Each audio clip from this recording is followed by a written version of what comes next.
This is Get Inspired with Dr. Barb show. Hello, everyone. Welcome to another episode of Get Inspired with Dr. Barb. This is a special podcast. We talk about activities, ideas that could help change education. It's not about changing education, I think. It's about changing children's experiences with education. Once they have a better experience, well, sky is the limit. We empower them. So that's what this is about. And today is a special day and a special episode because it's very close to my heart. I have a child who is 18 years old right now. She's autistic. She's an amazing autistic child and now becoming an adult.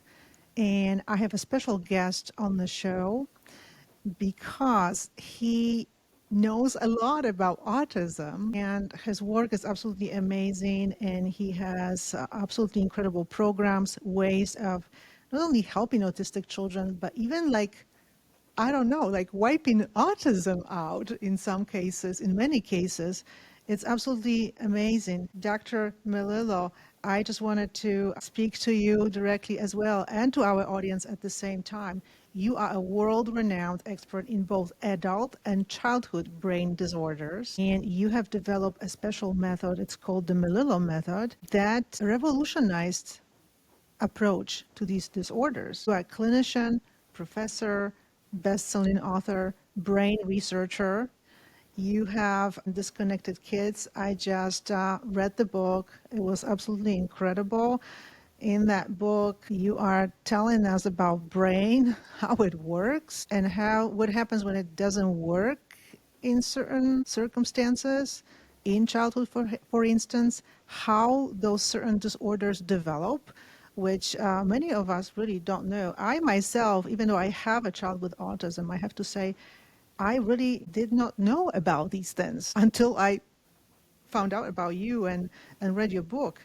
And you also in the book do something amazing. You are providing an assessment that actually a parent could try on their own with the child and the direct instructions how to do it.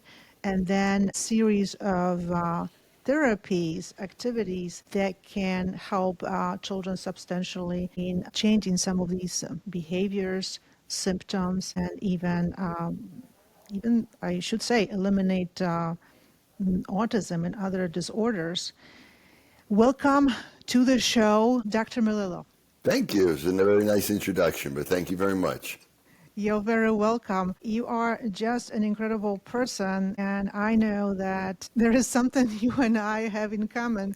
Our children, I think, inspired us to do some things in our professional lives, which is amazing. Just a quick thing about me. So my child is autistic, but when we got the diagnosis, then I also started getting interested in therapy dogs and how therapy dogs can help children and all of the children. And now I see that therapy dogs can help every kid, literally every kid, even those who don't have disorders. Guess what? They have anxiety. They are stressed about school because there's so much pressure, right?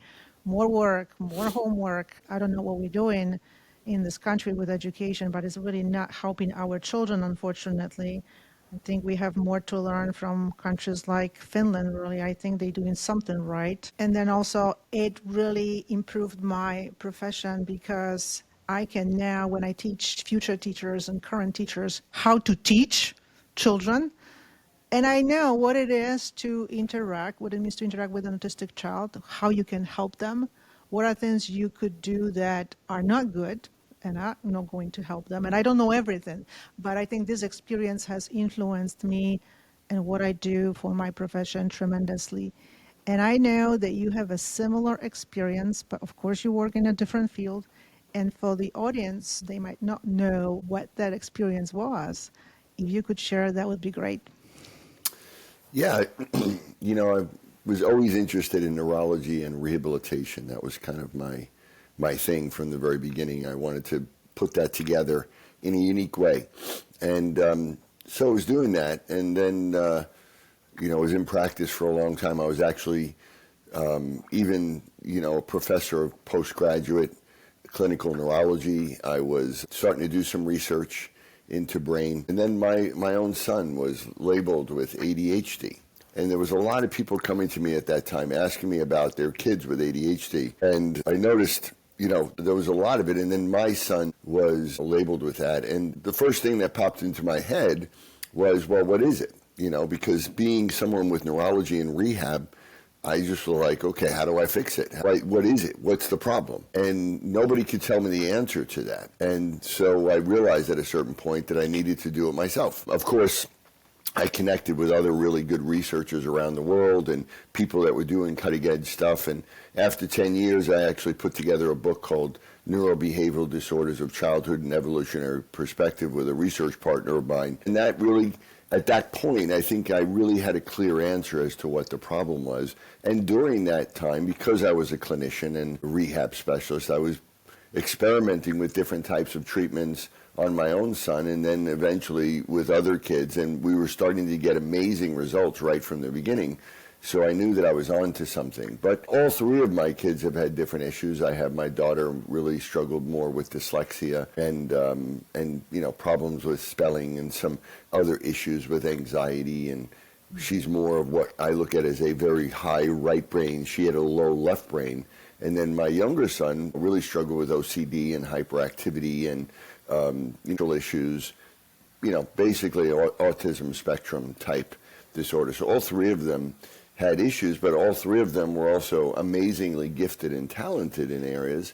And so that's what I always tell parents, that these developmental imbalances in kids or in adults, it really starts with that individual is gifted in some way. Most people that are truly on the autism spectrum, they have these amazing left brain skills, and most of them are literally geniuses with their left brain. So, that's what we're fighting for. We're fighting to allow that individual to really fully realize themselves and become the best version of themselves. I mean, it's an amazing journey, and I hear so much determination at that time when you decided I have to crack the code, right? What's going on? It's about my son. But then Right. by doing this, then we are helping so many other children and their families, obviously. In the book, you are writing about how the system just doesn't work. When we think about how kids are diagnosed, I mean, we had a pediatrician, right? But everything was fine as far as regular pediatrician's visit, and then starting like preschool, I think in kindergarten, something's starting to show. But we didn't really see that much. I think the teachers usually will tell you, well, something's happening. Maybe you need to check your child. There's like so much on teachers' shoulders.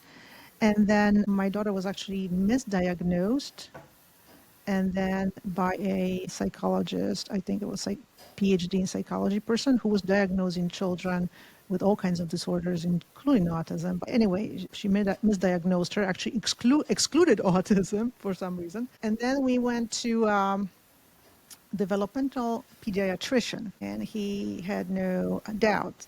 This is autism. This is like more milder version of autism. It just made sense. But when I think back, going back to those moments, I mean, nobody told us what autism is.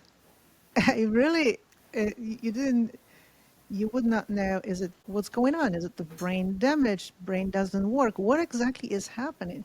Like during that visit, we did not know. You just got the diagnosis and you maybe got a little bit of advice. Well, speak to the teachers, make sure that your child is taught in a way that is motivational for her, because autistic children really focus a lot on their interests. And that was kind of it. You are left alone. Do what you want to do, read what you want to read, maybe connect with other parents, but you're totally, really left alone without knowledge and without really tools. And that's how it is to this day.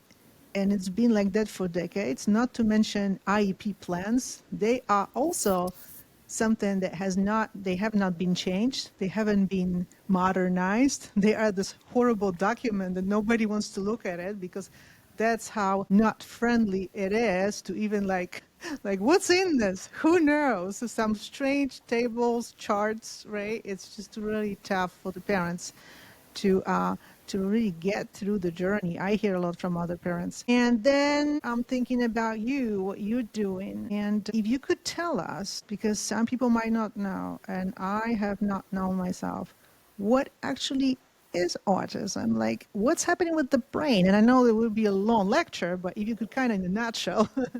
Right.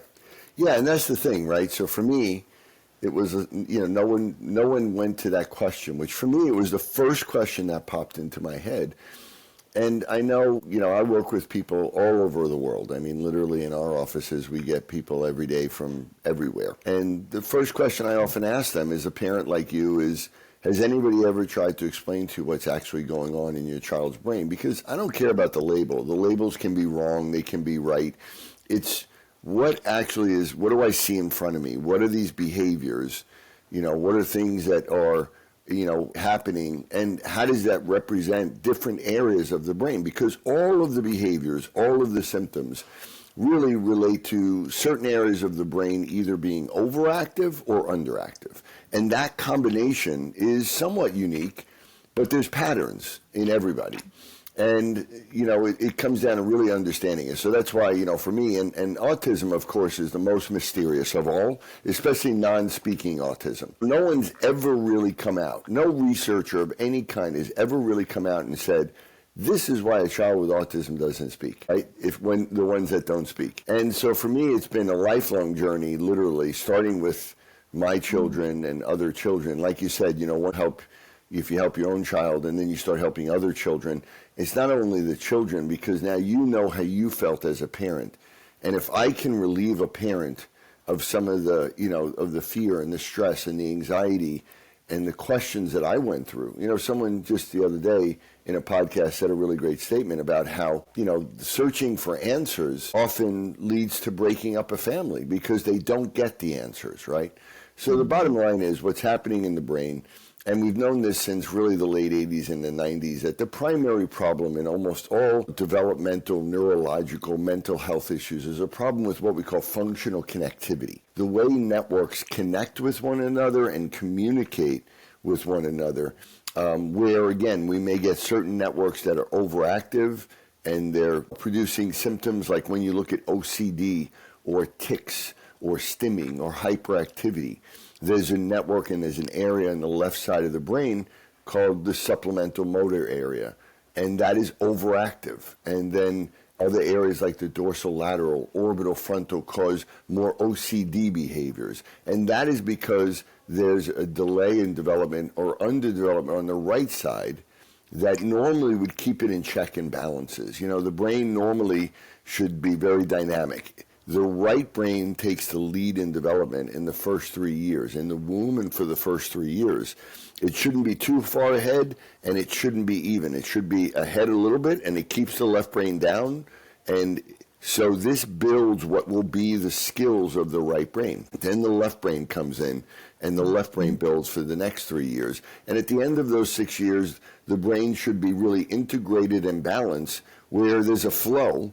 But also, sometimes the right side will take the lead and suppress the left. Sometimes the left will suppress the right. But what happens is that if during those developmental stages something goes off and throws off that sequence, or one side gets too much of an advantage, it will stop or inhibit the development of the other side.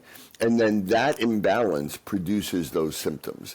And depending on what networks are out of balance, and depending on whether we're looking at the right side or the left side, that is what produces things like ADHD or OCD or autism or dyslexia or learning disabilities.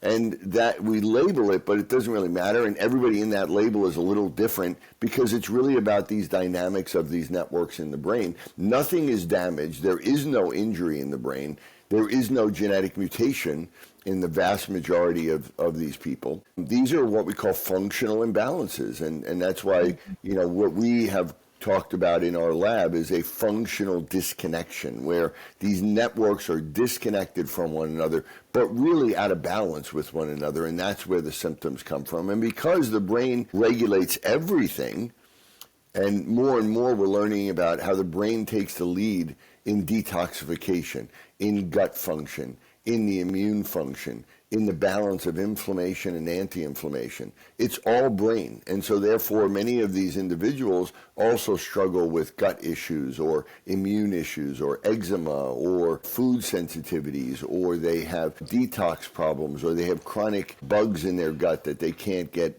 rid of, or leaky gut or poor digestive enzymes and acid. It's all from the brain, and it all starts there. And that's why, it's individualized, but it's really an incredibly comprehensive issue. But it's really one problem. It's this problem in the brain. Amazing. And you have explained it so well. And it's like, no, I don't know, so many parents just nobody hears that. And we hear different things, but not so much the real explanation of what is actually occurring or not occurring, but also how different it is for every person, for every child.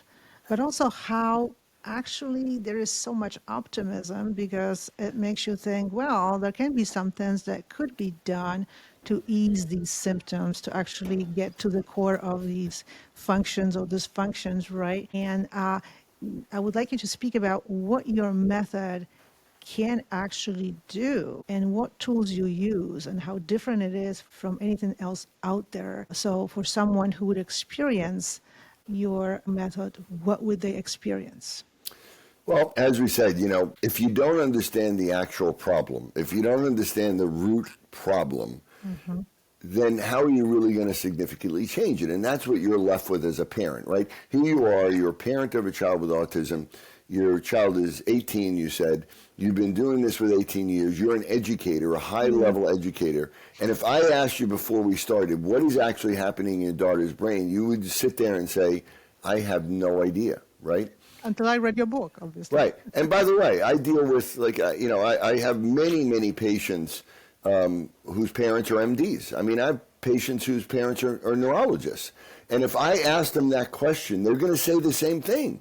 They're going to go, I don't know. They may say some things that in a little way, but for the most part, they're going to sit there and go, I don't know what's in the brain. I mean, and so that's, to me, the issue. So you have to have ways first of assessing it, because every person is individualized, but all of this is also superimposed on natural traits, family traits that are good.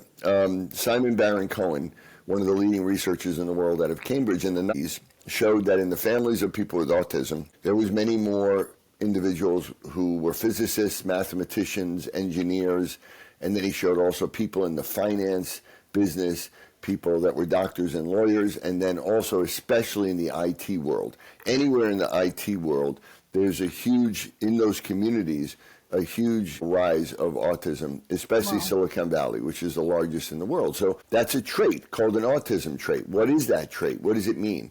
Well, to me, what do all those jobs have in common? They all require really advanced left brain skills, right? This is what the left brain do. It's basically the engineering type of brain. Math, logic, it's linear, it pays attention to details, really good. It's basically accumulating data, collecting data, being able to organize that data in a certain way, categorize it, and then use it for a particular goal.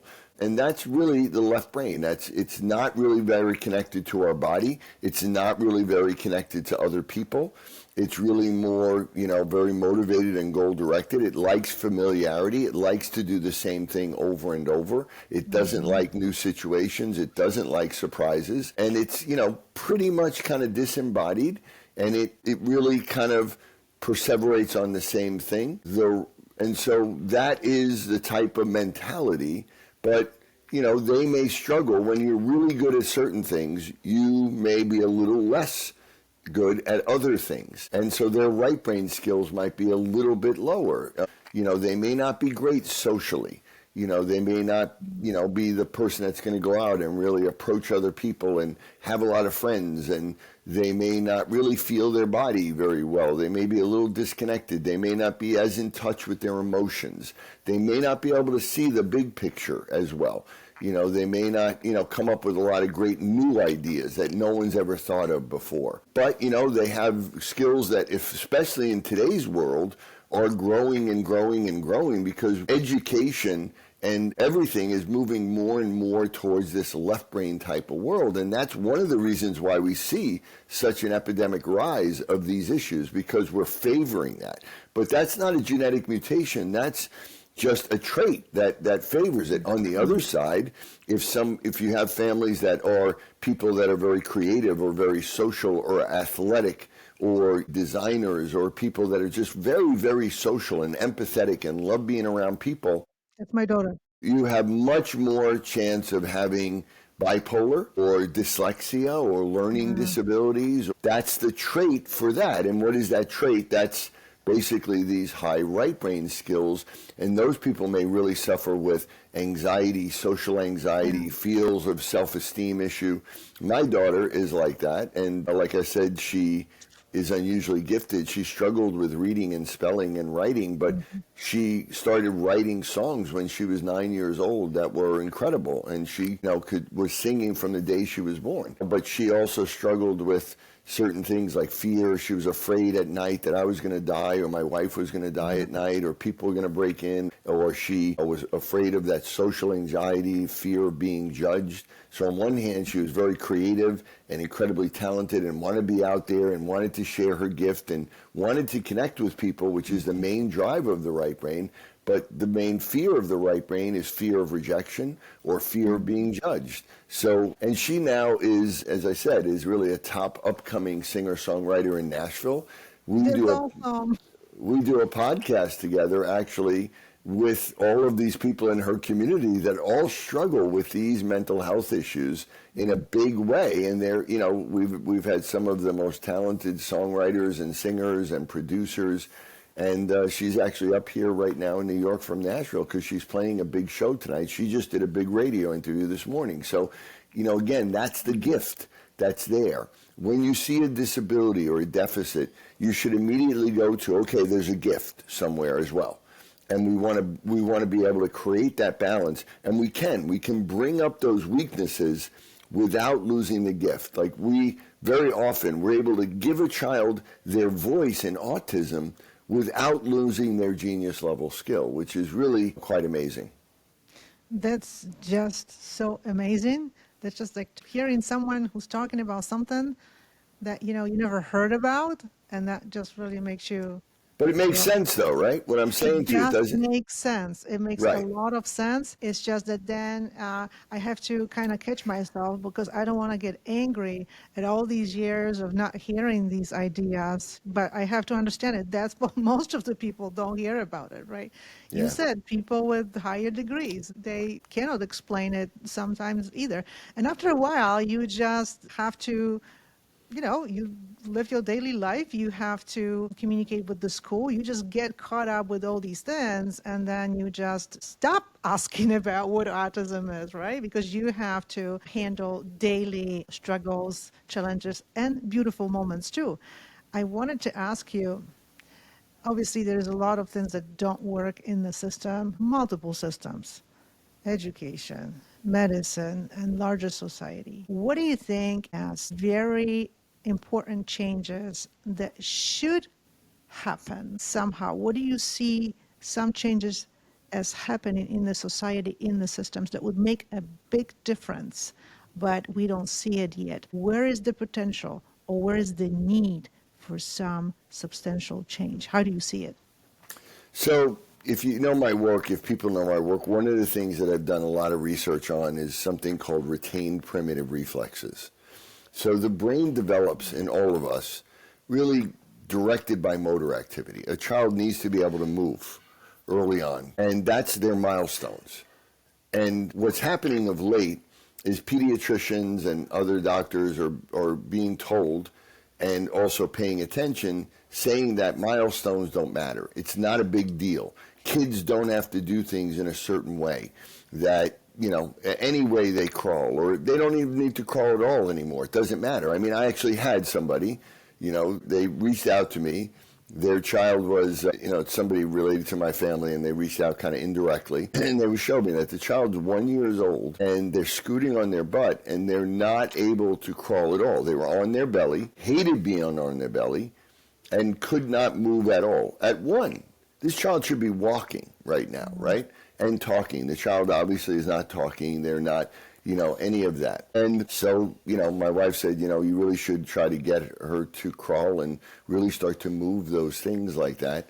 And she came back and said, I went to my pediatrician. My pediatrician said, crawling isn't a milestone anymore and it doesn't matter. I was like, oh my God, this is crazy. So when there is missed milestones, even slightly missed milestones, they do matter. It tells us something. It's a window in that the brain is, 80% of the human brain develops outside the womb. No other animal has to go through that. And so anything that happens, all those steps really matter in our brain more than any other brain. And so when they go awry, it's usually because these primitive reflexes, these reflexes that allow us to move and, engage the world and engage our senses that actually start to build our brain, they are not coming on or they're not going away. And eventually they don't go away. And this is what we call retained reflexes. We know that these reflexes are there. Everybody's known about it for a long time. Pediatric neurologists look at it.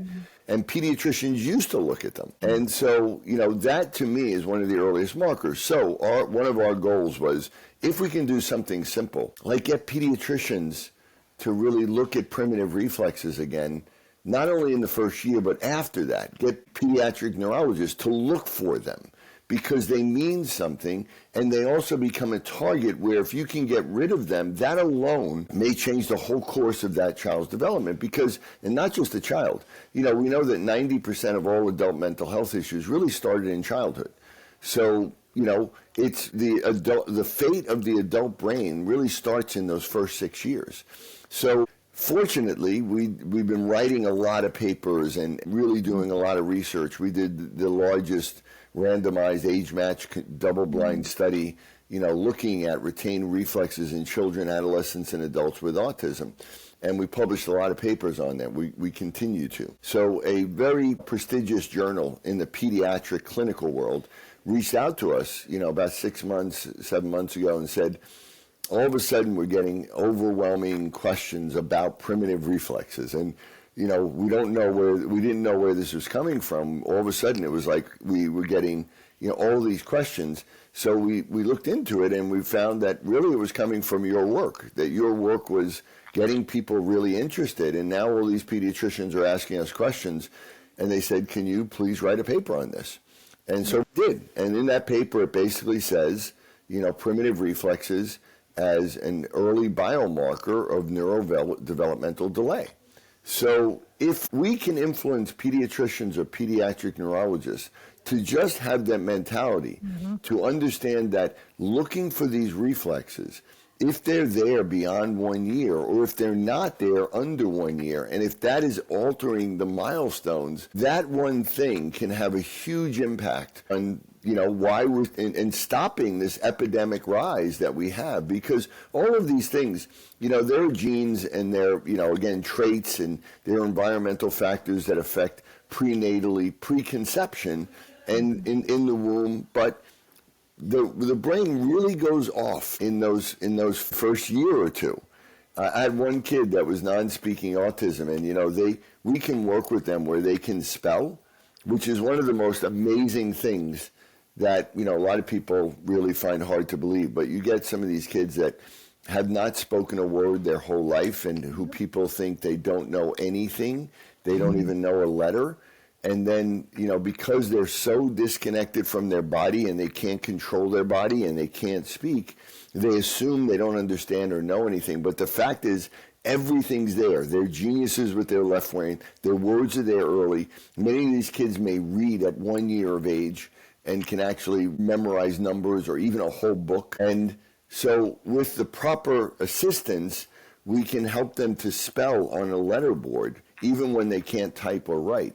And what comes out of them is unbelievable, amazing, and they tell us all these things that are going on, and they really reveal, and that's actually given me so much information into what's going on with these kids' brain. But it shows you how brilliant they are, and that these kids who don't speak, they really are brilliant.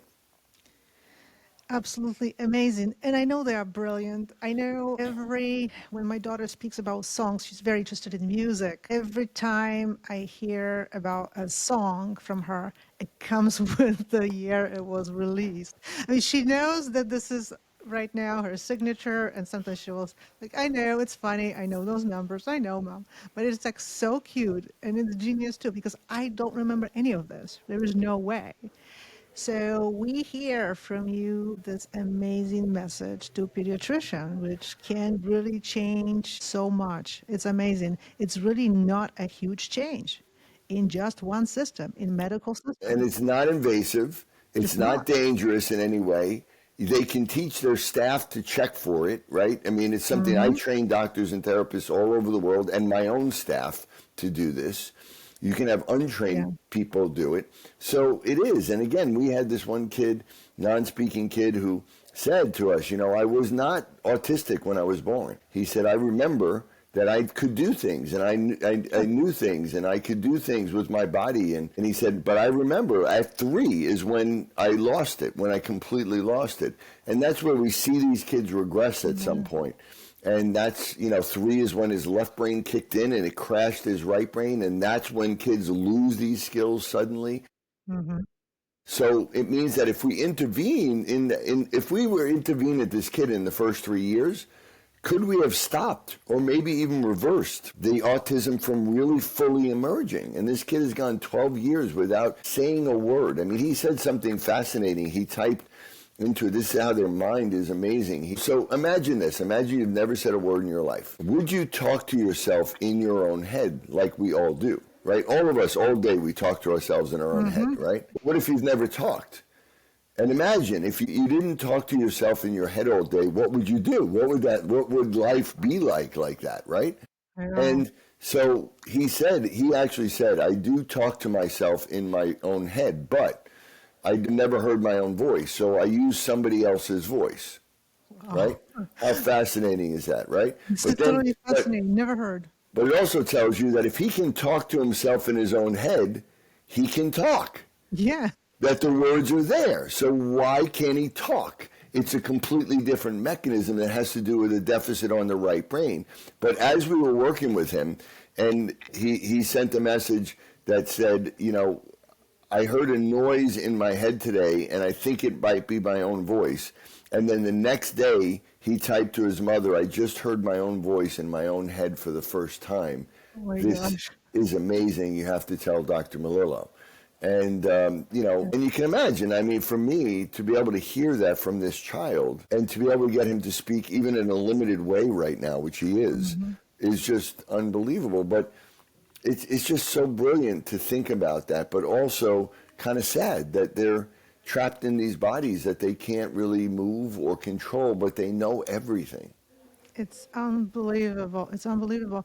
And then Dr. Miller, and then these children are, they go to school, right? And, what practical tips, anything would you have for a teacher who, I mean, teachers, they need to really handle now so many different things.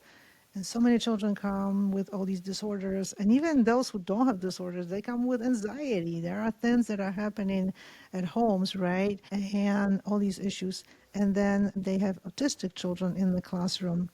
What would be your advice for the teacher to kind of help themselves in helping those children? What should they do? Where should they go? What kind of professional development do you think they can possibly try to get? It's like, what do you do as a teacher? Yeah, teachers for me, they're the real heroes in this whole thing because, they're the ones, teachers are the ones that are actually with these kids. People think, well, I talk to my doctor. I'm like, your doctor doesn't know. He doesn't see these kids all day. The Right. teachers see these kids all day. They know. And I remember early on, that's when I was really searching for answers with my son. A teacher, a friend of the family, said to me, there is such a change happening that is, it's crazy. And she said to me, you have to get this book called Endangered Minds. And it was by a woman named Jane Healy, who was an educator, a Ph.D. and a principal of a school. And this was in like 1990, maybe 2, she wrote this, 93. an endangered mind. She was warning then. She's saying there's something happening. Children's brains are different, and the way we're approaching it isn't working, and it's getting worse. And it was really predictive. She didn't really understand what was happening in the brain, but it was fascinating because, like, it makes me laugh, like, especially lately, this past month, I've been doing a lot of interviews because I was the first person to ever write a book on looking at prevention, a lot of what RFK is talking about now. And a lot of people still say things like, they'll interview a doctor or a researcher and they'll say, yeah, there isn't actually a rise in autism. We're just recognizing it more. And one of the things I said, have you ever talked to a teacher? Like, if you talk to teachers and ask them, are there more kids in the classroom, in the school with these issues than there was 10, 15, 20 years ago? And they're going to look at you and go, of course. I mean, it's unbelievable. But yet, a researcher in genetics will try to say, no. We're just recognizing it more. We're better at seeing it. It's not an actual increase, which is completely wrong, and the research doesn't show that at all. So, one of the things that we're trying to do is, because a lot of these things like primitive reflex integration exercises or activities, sensory stimulation in a hemispheric way, understanding this. And I have done trainings for teachers. I did a course for PESI, I think, that is available for teachers, that is teaching them a lot of the basic skills of what they could actually use in their classrooms with kids, or what gym teachers could use in gym class. And I'm working with another young woman who's actually a Ph.D. in physical therapy, and we're looking at putting together a more useful training to bring it into the classroom to teachers. And we're speaking to a couple of large organizations that have schools all over the United States. Now, we want to be able to start there. I have actually done pilot studies where we've actually put my program in schools and where it becomes almost like another class that kids go through. And it works really amazingly well. So, I think there are ways, because as we said, all of these things are pretty much non-invasive. They're safe. Yeah. They're about movement. They're about stimulation. But it's how you do it, how you direct it, understanding this imbalance in the brain. If everybody, if people want to understand, obviously the book Disconnected Kids, I go through it in pretty good detail. But I have 7 other best-selling books also around diet and nutrition and activities and exercises. And there's a lot of videos. I have a lot on Instagram, and a lot of these different courses and even professional development courses are on my website, drrobertmelillo.com. Exactly. I was just going to ask you about where audience can follow you, where can find your resources. If there's anything else you can mention. So you are on social media. You are very active on Instagram, and I know you have a website from which people can go. They can get consultation, right? Mm-hmm. With one of the doctors who work on your team. Or me. Or you, exactly. Yeah, that would be awesome. And I know that there's ways of getting some of the therapies. It can be done through the book, Disconnected Kids, but also people can work with you directly. So that would be through the website, correct? Yeah, they can go through the website, and there's a place called Contact Us, or they can email us at info@drrobertmelillo.com. Like I said, also, I even answer messages sometimes through my Instagram, even though I have over a million followers right now. Exactly. Congratulations. But this work resonates with people, and it's and it's important because I have been trying to do something that's very different. That's not easy to do.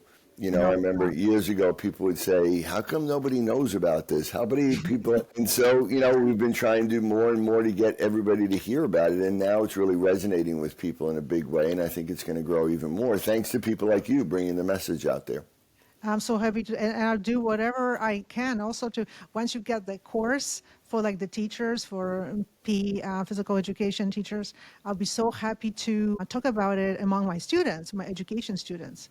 And people I see daily, teachers, because that's kind of how that works, right? Word of mouth, telling people about these extremely important resources. It was absolutely a fabulous conversation with you. I am so honored that you could come on the show, and thank you so much for being just not an amazing only researcher, doctor, author, but also an incredible person who wants these ideas and this knowledge to be out there to help as many as possible. I would like everybody to follow Dr. Melillo and also follow my show, Get Inspired with Dr. Barb. Make sure that you follow the show so you never miss the episode, because we do have some incredible people. And Dr. Melillo, very, very special person. So I'm so grateful to be able to chat with you today. And thank you so much for this amazing chat. My pleasure. Thank you. This is Get Inspired with Dr. Barb show.